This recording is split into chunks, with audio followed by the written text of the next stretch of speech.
अकबर बीरबल की कहानी, बादशाह का गुस्सा। शॉर्ट हिंदी स्टोरी अब आपके लिए only on intellect for all channel पर, तो इसे लाइक, सब्सक्राइब एंड शेयर करना ना भूले। तो चलिए शुरू करते हैं। बादशाह अकबर अपनी बेगम से किसी बात पर नाराज हो गए। नाराजगी इतनी बढ़ गई कि उन्हें बेगम को मायके जाने को कह दिया। बेगम ने सोचा कि शायद बादशाह ने गुस्से में ऐसा कहा है, इसलिए वह मायके नहीं गईं।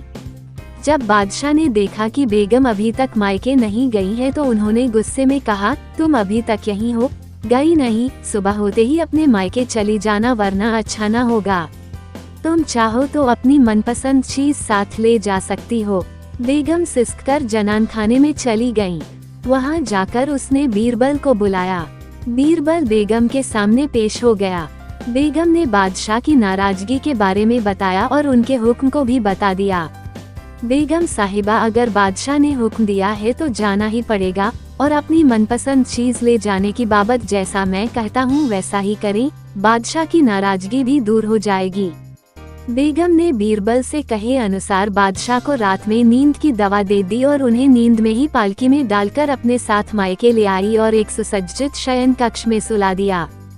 जब बादशाह की नींद खुली तो स्वयं को अनजाने स्थान पर पाकर हैरान हो गए। पुकारा, कोई है।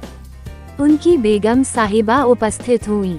बेगम को वहां देखकर वे समझ गए कि वे अपनी ससुराल में हैं।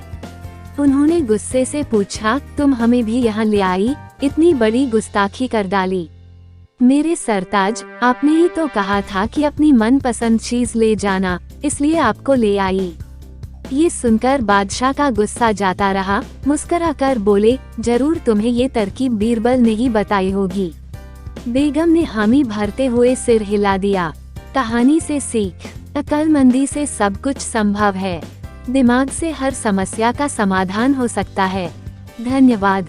साथ ही हम आपको ये बता दें कि यह आपका अपना चैनल है, तो आप अपने चैनल को सब्सक्राइब करना ना भूले। शुक्रिया सब्सक्राइब करने के लिए।